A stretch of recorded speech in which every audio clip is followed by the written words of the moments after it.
Hi VC, Dale Gatefold 33 back with another video.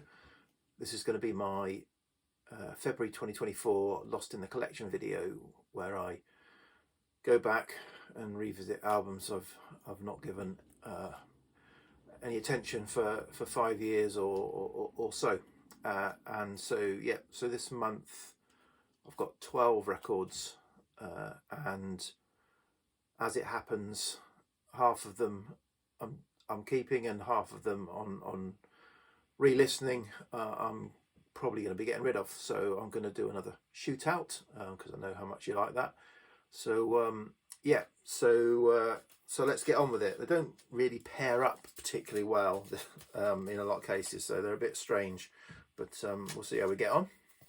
So first pair, we've got Richard Hawley, Low Edges, and Jane Birkin and Serge Gainsbourg. I think that's all it's called, self-titled. So which one is going and which one is staying in the collection? So this one is going and this one is staying. Yeah, so one of my several criteria for keeping records in the collection is I've got to, to have a vinyl album in the collection. It's because I want to listen to a vinyl album front to back, and if it's just a few songs, I've probably got the CD of somewhere of some of those songs, or I've got a Spotify account, so I can get it there. So yeah, and with this one, unfortunately, I can't get past the opening track. So it opens with Je T'aime, and that has become a sort of comedy pastiche, or whatever the right term is, to me over the years. And so I can't drop the needle and settle down to listen to this album. I suppose I could skip it, but then I've broken the rule.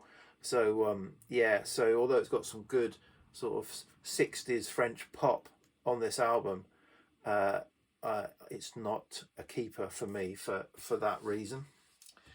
Call me picky if you like. This is a great Richard Hawley album. It's another great Richard Hawley album. This is, I think, probably technically his second, maybe his third, if there was an extended version of his opening EP, which might make it his third album.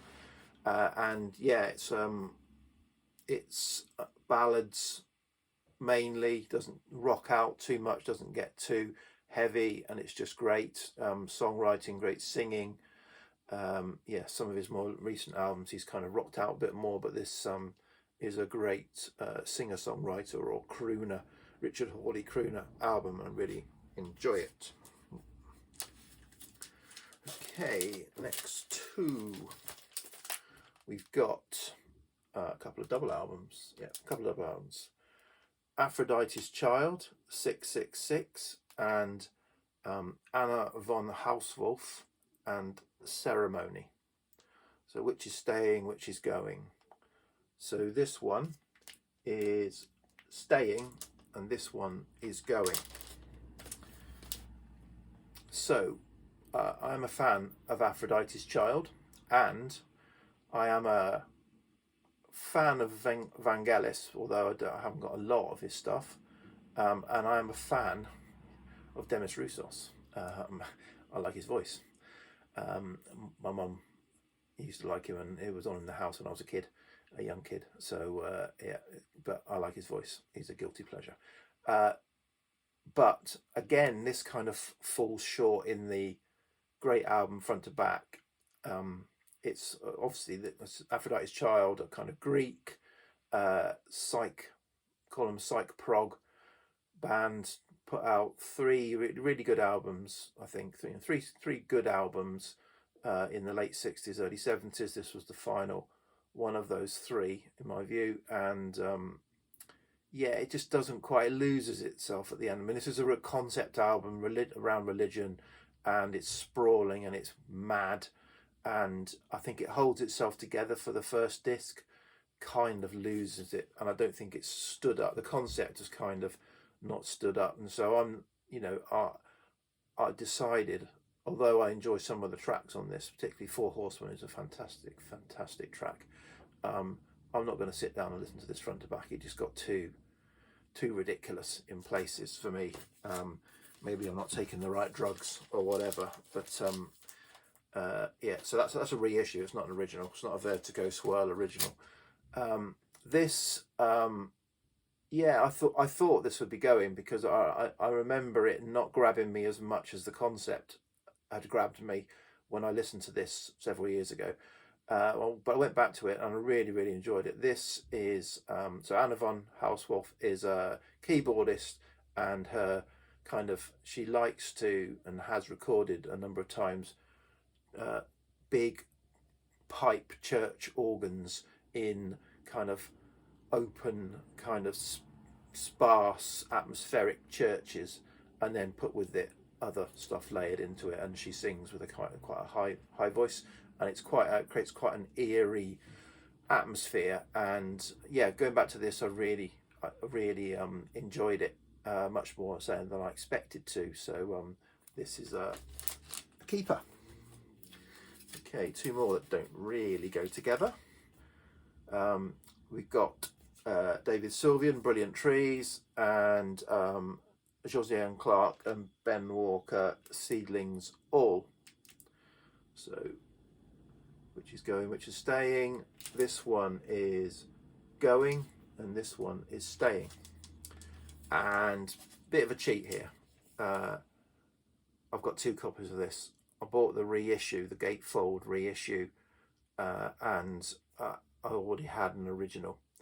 This was a little bit crackly, you know, not quite. I mean, it's a VG Plus, but because there's quite sparse music on this,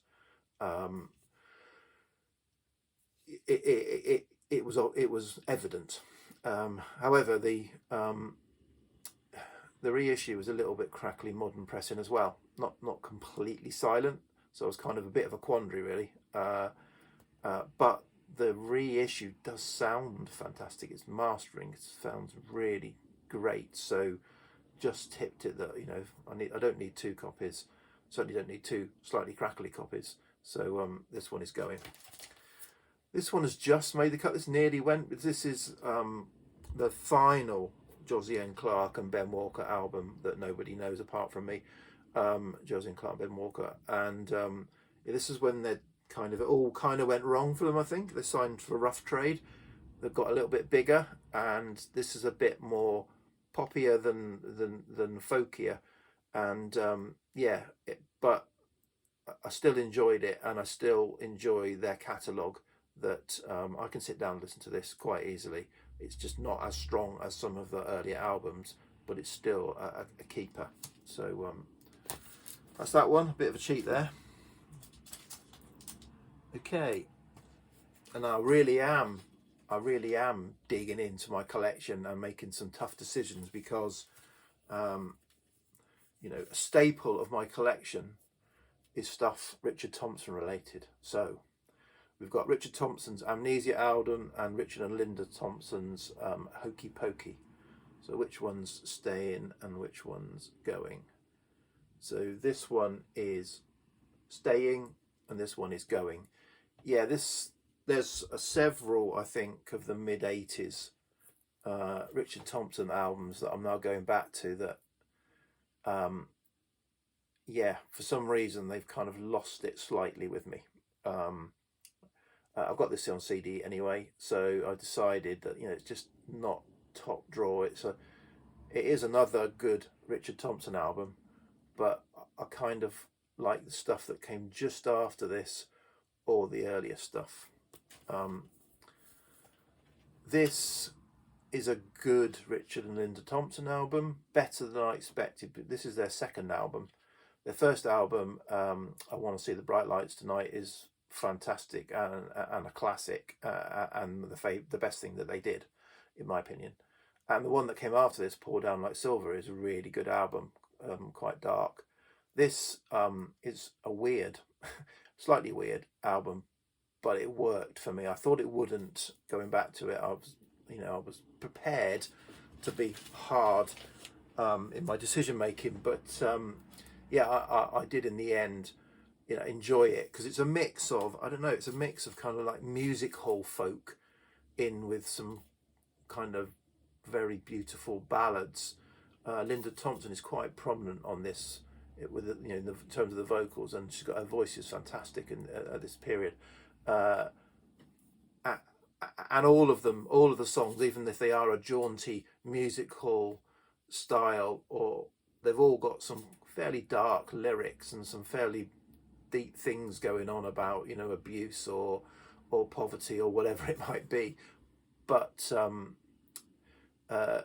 yeah, but it kind of, well, obviously, I've probably got more to say about this. It kind of, yeah, it kept my interest. So definitely, yeah, keeping this. Let's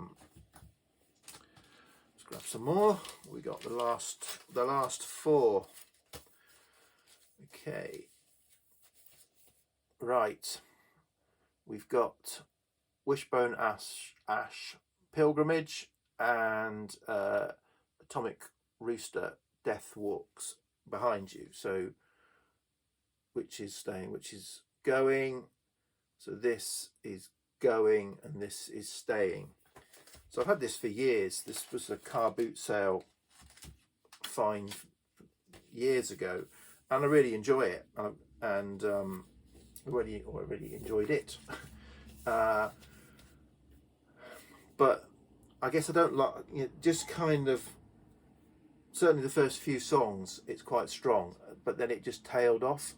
So Argos I like the debut, and that's probably it now. I've had probably 5 of their albums, and I'm kind of gradually revisiting. But yeah, this just didn't quite stack up as a great front to back album for me. Not as good as the other 2. So yeah, unfortunately it didn't make the cut.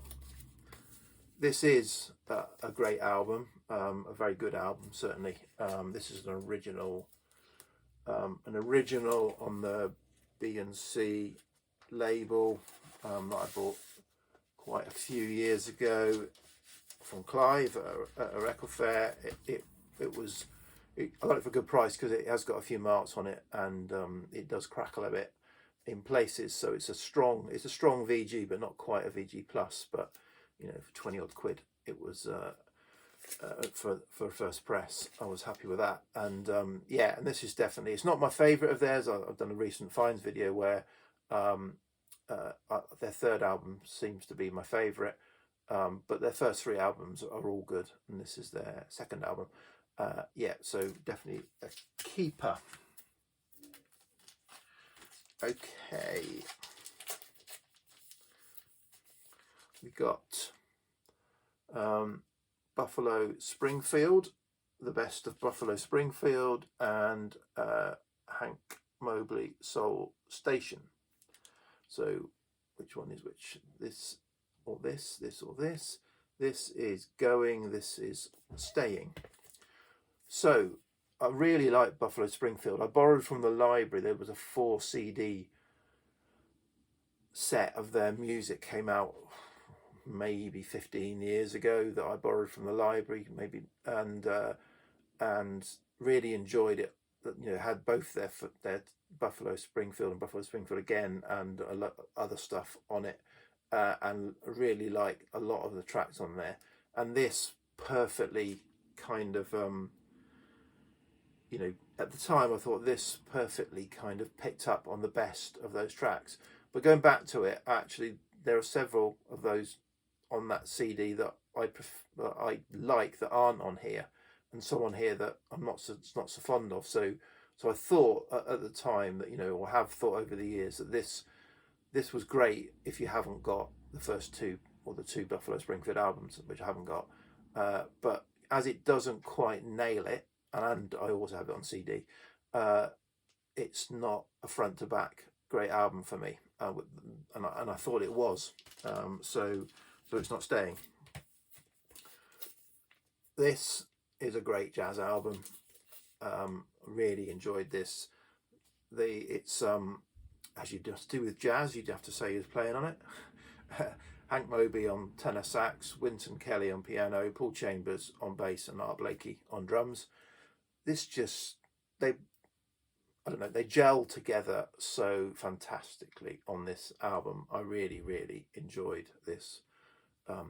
This was one that I got when my wife was out. I got to spin this on the good system downstairs that I never use, because the lounge has always got someone in it. Yeah, but yeah, really enjoyed playing this. This is a Japanese sort of 80s Japanese press. Sounds great. Yeah, so that was a no-brainer. Just okay, so there's 12 albums, 6 I'm keeping, 6 I'm possibly getting rid of. Yeah, the continuous quest is going well. I'm enjoying and trying to get my collection down to something that I'm really happy with, and I'm getting there very slowly. Okay, cheers, VC. Bye.